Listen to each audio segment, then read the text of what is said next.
seperti itu tuh pola makannya nih. Nah, Saya pengen tahu pola makannya kayak gimana nih. olah makan dulu kan saya nggak ngerti, Nggak ngerti. gituan ya. Pokoknya Nah. intinya mitos-mitos saya percaya semua.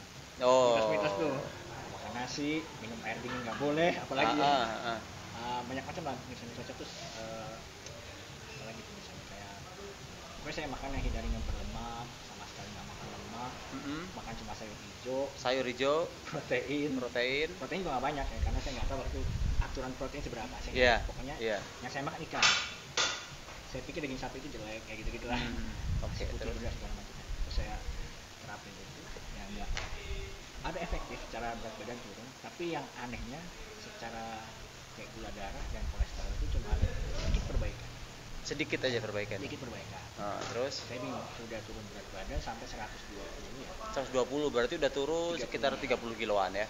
tapi secara kesehatan saya cek darah segala macam kayak belum ke angka normal, sempat kayak frustasi kan Ya, belum saya nggak stabil lah mungkin ya. sembuh lagi selamanya, bagaimana nih gitu. Tapi perlu dicatat di sini di proses pertama itu yang ngatur pola makan dengan seperti itu ya, apa adanya ya.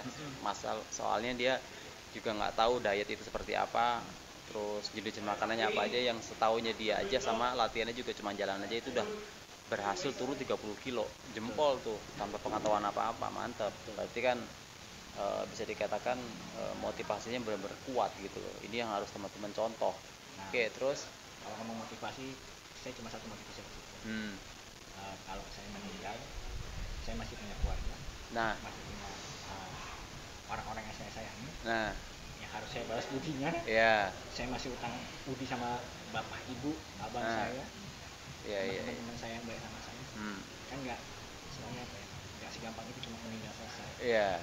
Jadi umur memang udah ada ininya ya, udah ada jalan kita umur sampai berapa.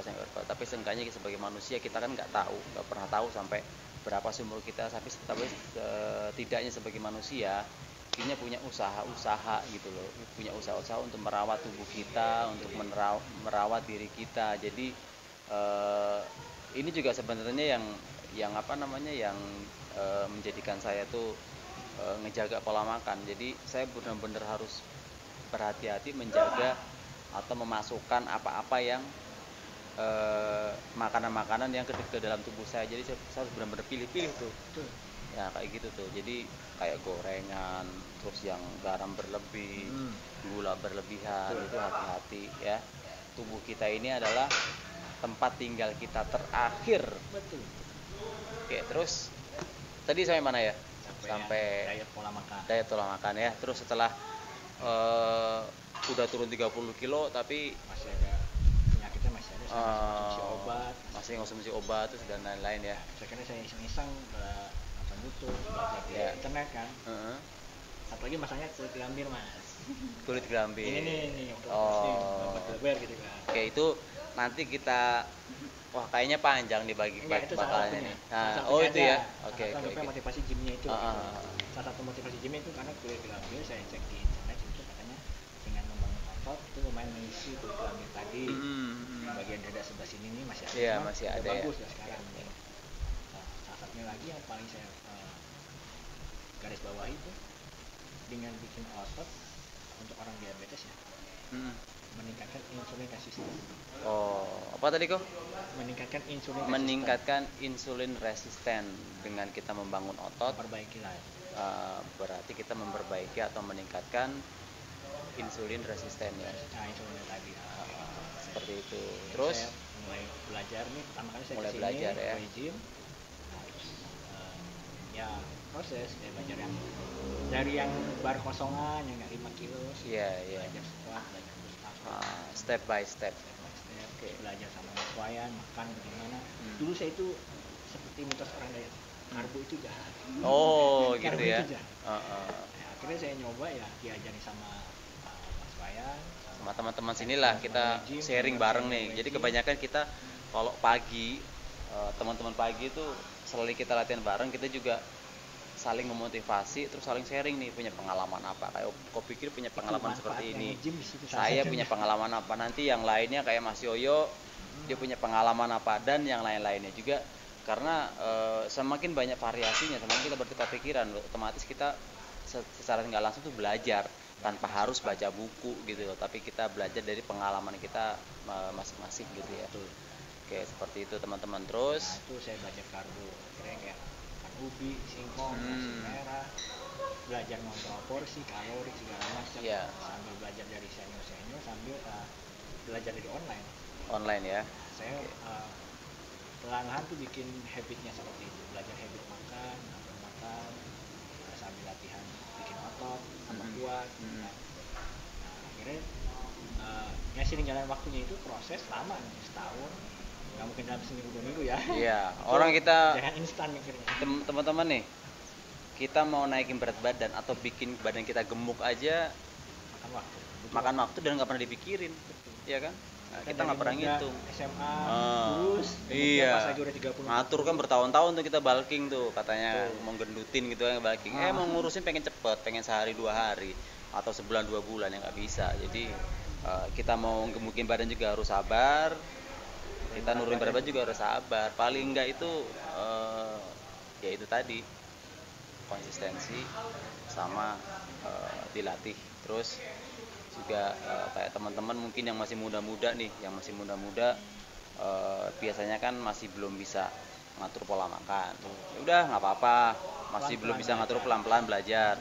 Kalau misalkan belum bisa ngatur, cuma satu, olahraga harus jalan terus. Jadi makan, oke terserah mau makan seperti apa kan. Wah saya mungkin tipikal badannya yang kurus, metabolisme cepat, ya monggo silahkan, tapi jangan lupa latihan terus setiap hari, minimal itu seminggu 3 kali. Jadi itu untuk melatih kebiasaan kita. Jadi kebiasaan kita di masa-masa muda nanti bakal kita bawa terus sampai di masa tua. Jadi nanti pas kita umur 30, 35 kita udah nggak kesusahan lagi buat ngatur kebiasaan kita untuk olahraga gitu. Padahal di umur segitu tuh penting banget olahraga.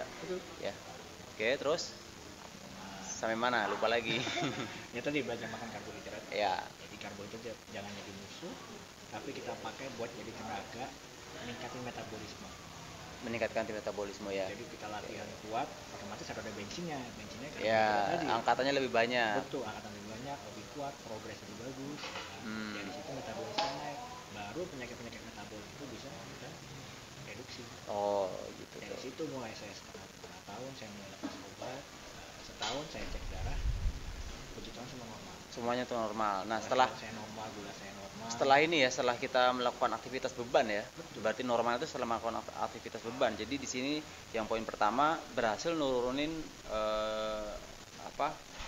berat badan 30 kilo. Dia berarti udah kelihatan kurus tuh ya kok ya, udah kelihatan kurus banget. Terus tapi setelah dicek di lab ternyata penyakit bawaannya itu masih ada gitu loh, belum, dan masih ketergantungan obat ya. Betul. Masih ketergantungan obat dari dokter. Terus yang kedua, setelah itu memulai untuk angkat beban, fitness ya.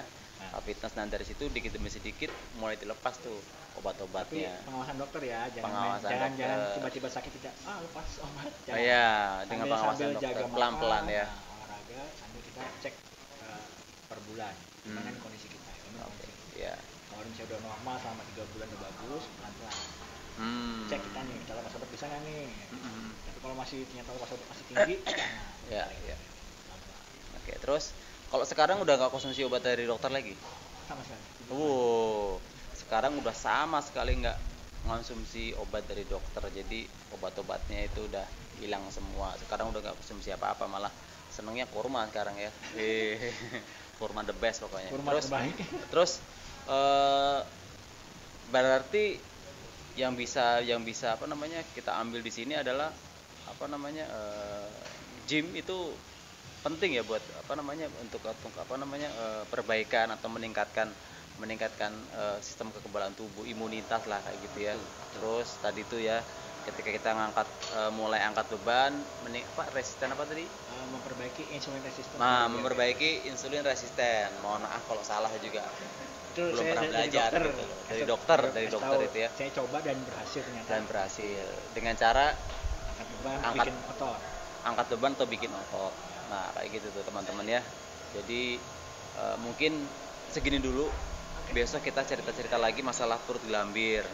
Terus masalah cerita masalah ini Kopi Kri ini dengan pengalamannya beliau nih, nurunin berat badan, terus punya pengalaman menurut saya banyak dan bagus gitu loh. Nah, Kopi Kri ini udah jadi personal trainernya Double Gym sekarang, gitu ya. Jadi dengan itu Kopi Kri pengen berbagi pengalaman. Siapa tahu teman-teman ada yang punya masalah yang sama gitu kan. Jadi bisa jadikan pelajaran atau bahan pertimbangan. Oh kalau begini ya, contoh gitu ya. Jadi harusnya gini ya. Kopi Kri ini pengalamannya banyak. Kalau saya jujur aja saya belum pernah ngalamin itu gitu loh. Jadi berat badannya bener-bener ekstrim, nurunin saya pola mentok nurunnya cuma 20 kilo. Ini Kopi Kri 30 kilo, bahkan lebih ya. Nah, kayak gitu loh. Dan bener-bener dari badannya yang gemuk-gemuk banget. Oke, mungkin segitu dulu, besok kita sambung lagi ya. Bisa. Salam sehat, pokok kekal. Oke.